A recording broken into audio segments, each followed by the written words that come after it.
Hello tout le monde, je suis ravie de vous retrouver pour la suite de notre projet BD et aujourd'hui on va parler de scénario. Alors dans cette vidéo je vais rester dans les grandes lignes mais je ferai une seconde vidéo avec certains points de détail un peu plus précis qui se mélangent un petit peu avec le storyboard, donc je ferai une vidéo différente, ce sera la prochaine fois. J'ai regardé pas mal de vidéos sur l'écriture de scénario et je dois dire que je me suis assez vite lassée parce qu'on a vite fait de se rendre compte que premièrement, c'est surtout des conseils pour des scénarios à intrigue. Donc quête avec un héros, pour retrouver un objet, ou bien une histoire d'enquête policière, bref, ce genre de choses. Et donc des conseils qui ne sont pas valables pour tous les autres types d'histoires, comme les strips humoristiques, ou les histoires de la vie quotidienne du genre Mes voisins les Yamada ou Yotsuba, ou même les simples histoires genre shoujo. Donc ça c'est la première chose que j'ai constatée, mais aussi assez vite on se rend compte que les conseils il consiste surtout à vous donner un schéma à suivre, en vous disant que dès le début de l'histoire, ça doit être comme ça, puis après l'élément déclencheur, puis après l'acceptation de la quête, et de la mission, et puis le début, il faut trouver des alliés, machin truc. Et tout ça, c'est très restrictif, et même, je dirais, dangereux, parce que ça peut vous donner l'idée saugrenue de réécrire votre scénario pour qu'il corresponde à ce schéma précis de modèle narratif. Alors je ne dis pas qu'on peut rien apprendre en écoutant ce genre de conseils et de vidéos, simplement prenez-les avec beaucoup de recul et surtout n'en attendez pas trop. Dans le sens où si vous êtes coincé sur votre scénario, c'est pas ce genre de conseils qui vont vous donner le remède miracle. Après tout, vous êtes le seul à décider pour votre histoire et vous êtes le seul écrivain. Vous ne pouvez pas attendre des autres qui vous donnent le scénario de votre histoire. Et d'ailleurs, c'est valable pour cette vidéo, je ne vais pas vous donner de remède miracle, mais je vais essayer de vous transmettre des choses qui me paraissent être importantes, utiles, ou en tout cas qui ont bien marché pour moi.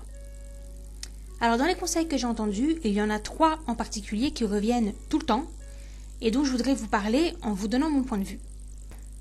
Le premier de ces conseils, et c'est quelque chose qui va vous paraître évident, et pourtant on a déjà tous un petit peu chié dans la colle, donc ça paraît important de réinsister et de réaffirmer cette évidence.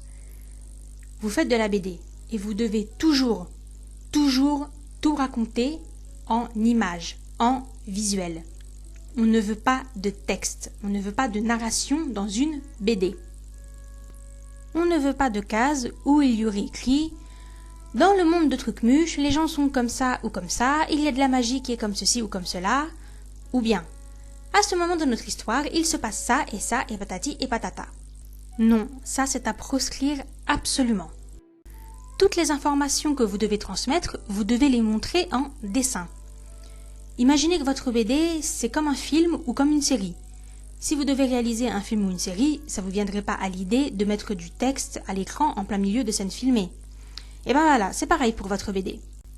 On est sur un support visuel, donc on veut des images, sinon on va lire un roman.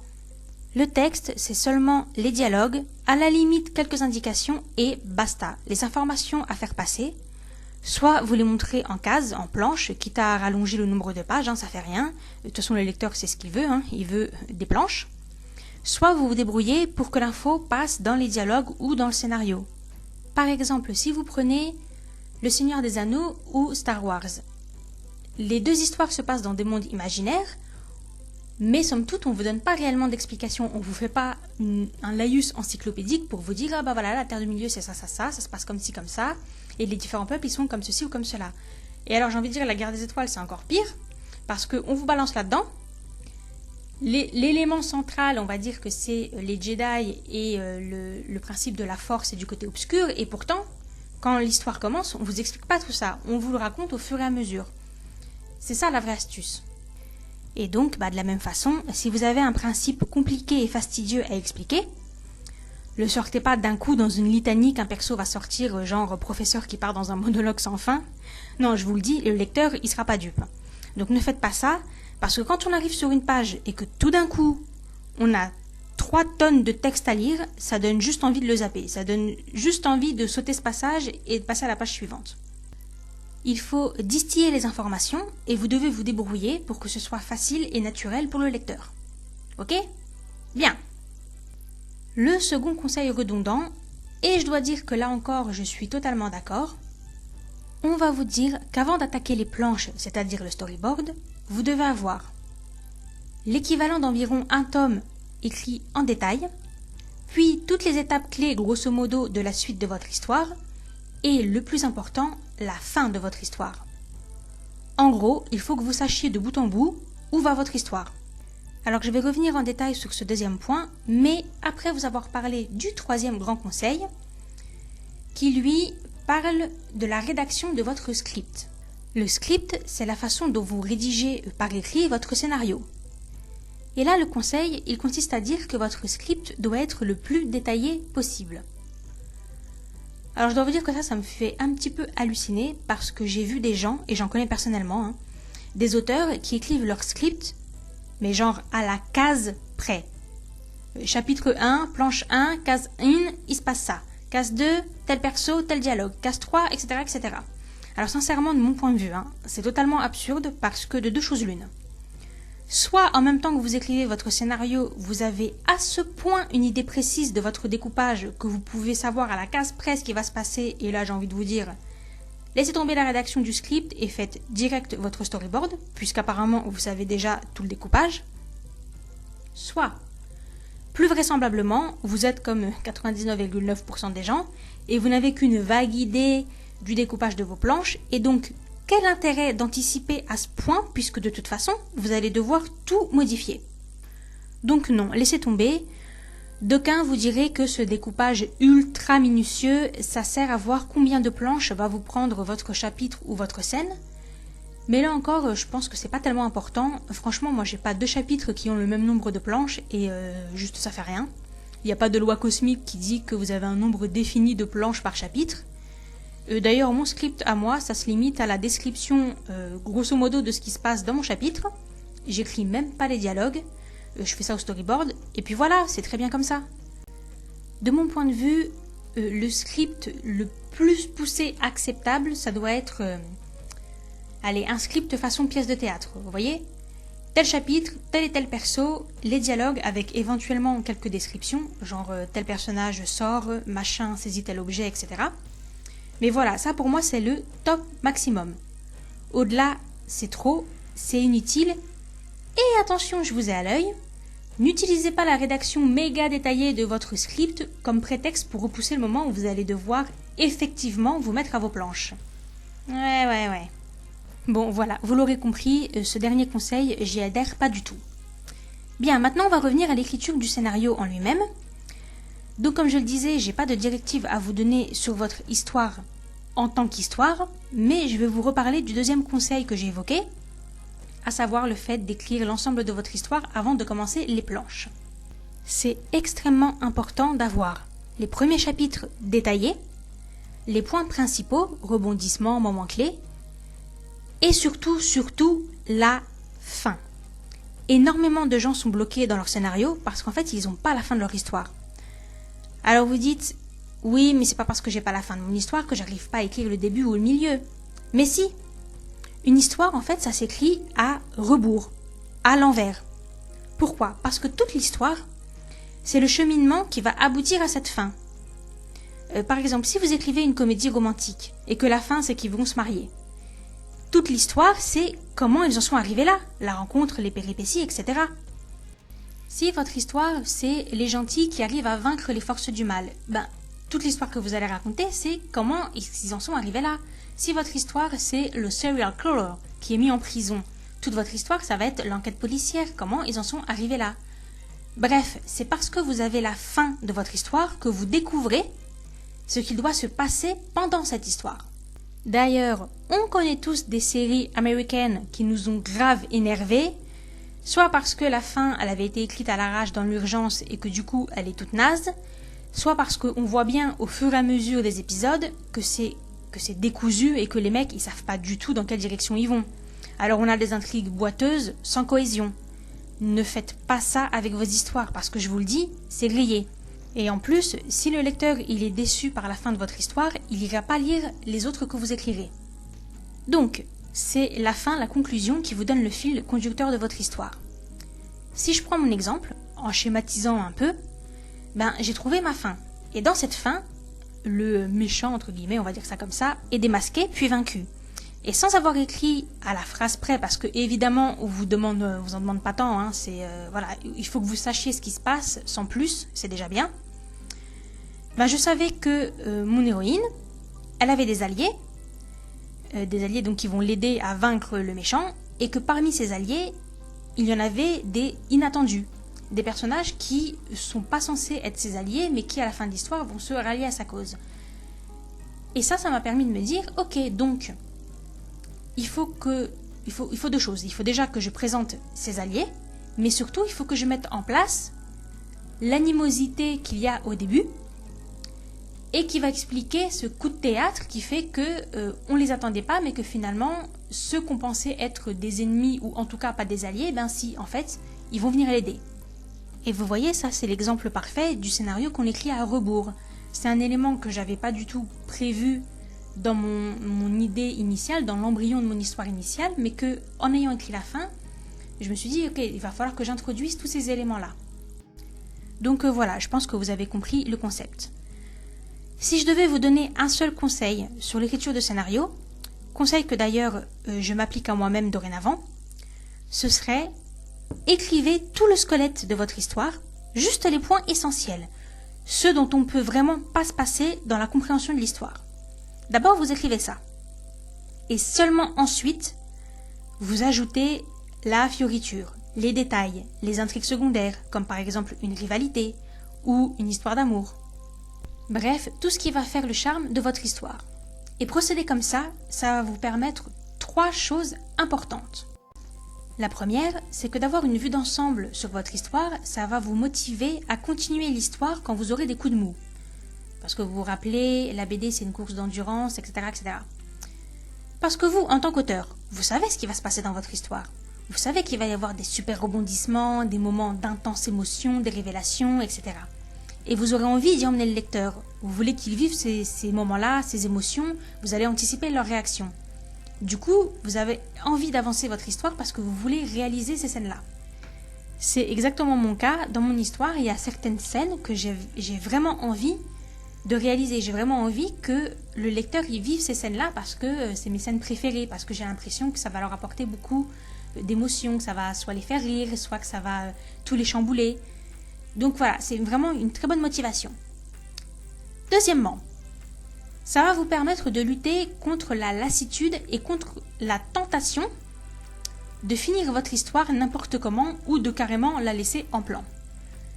Si vous savez déjà quels sont les points vitaux de votre histoire et qu'au bout d'un moment vous en avez marre et que vous voulez qu'elle se termine, vous pourrez sans problème l'abréger en revenant à votre squelette de base et en supprimant les éléments superficiels. Comme ça, même si votre histoire elle est abrégée, elle aura eu le mérite d'avoir une fin cohérente et bien propre.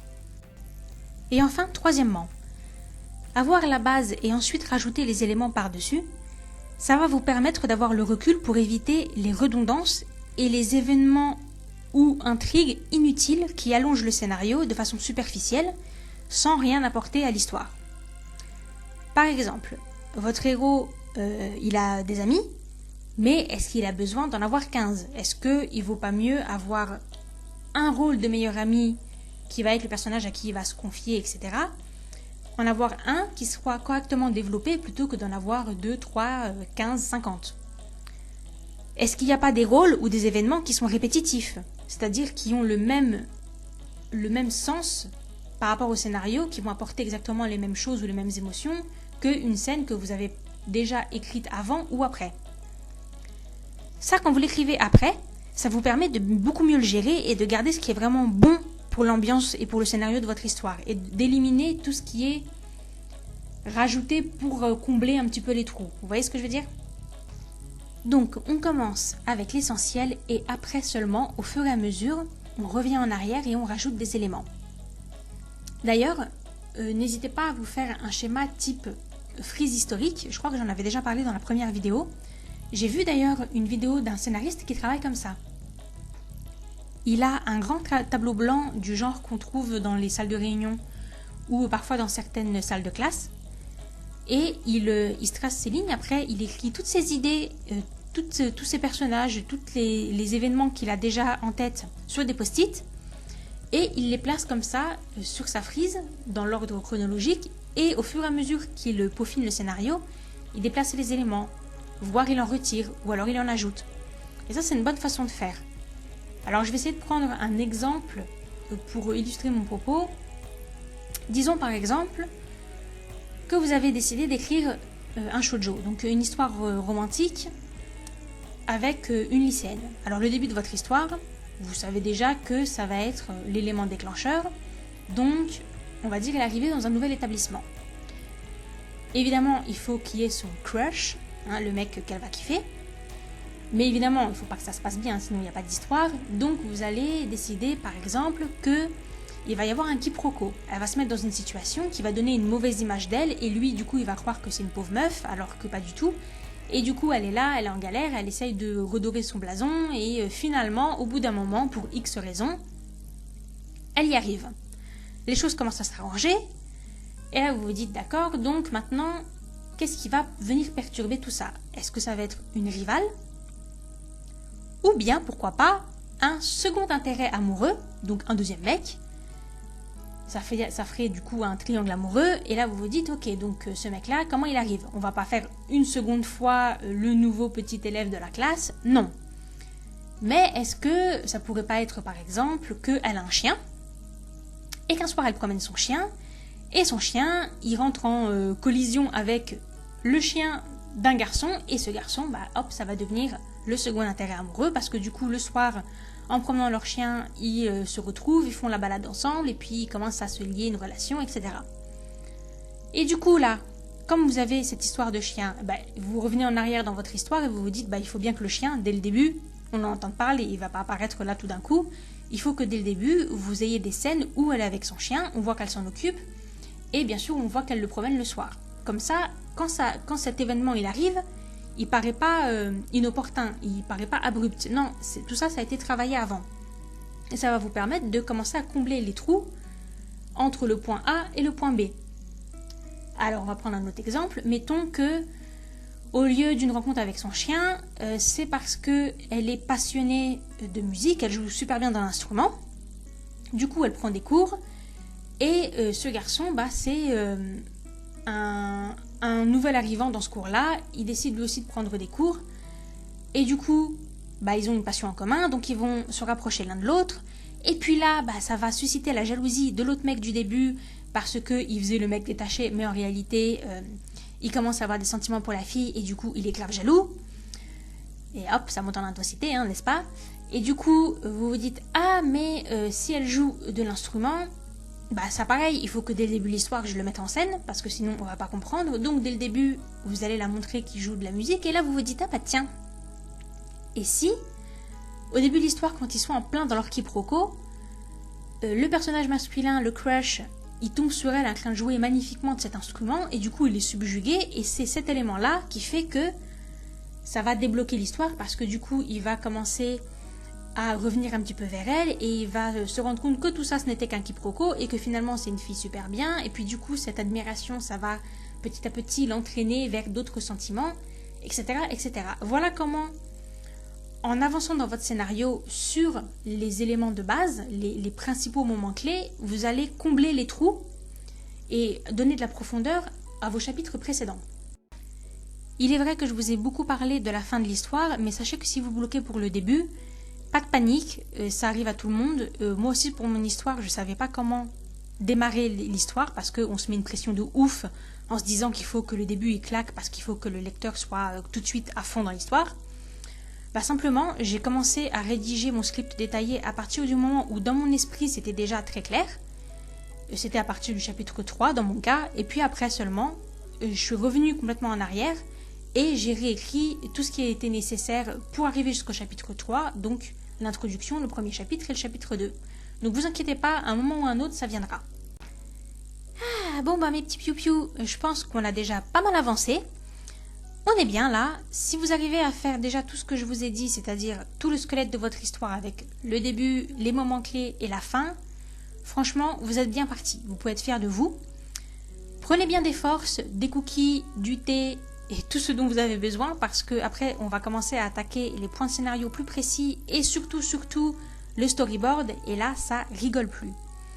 Cela étant dit, vous avez un petit peu de répit puisque je pense que la prochaine vidéo, on fera pas le projet BD, on va respirer un petit peu en faisant quelque chose d'un peu différent. De toute façon, pour le storyboard, j'aimerais bien avancer moi-même sur mes planches pour avoir de la matière à vous montrer. Même si, évidemment, je ne pourrai pas tout illustrer, mais j'essaierai de vous expliquer avec des planches que j'aurai dessinées pourquoi j'ai fait tel ou tel choix. Et c'est toujours bien d'avoir des exemples concrets. Et je voudrais éviter, dans la mesure du possible, de montrer le travail d'autres gens. Bon, on a le droit à la citation, mais c'est vrai que quand on a son propre travail, on peut expliquer son raisonnement et son cheminement. Donc même si ce ne sera pas un travail extraordinaire, si au moins sur certains points je peux vous expliquer en détail ce que j'ai fait, je pense que ça serait pas mal. Et bien voilà, on est arrivé à la fin de la vidéo. J'espère que le speed painting vous a plu. Petit moment hype avant de terminer, n'oubliez pas que j'ai une boutique avec plein de super jolis produits. Et nous, on se retrouve dans une prochaine vidéo. D'ici là, portez-vous bien et pensez à bien vous hydrater. Bye!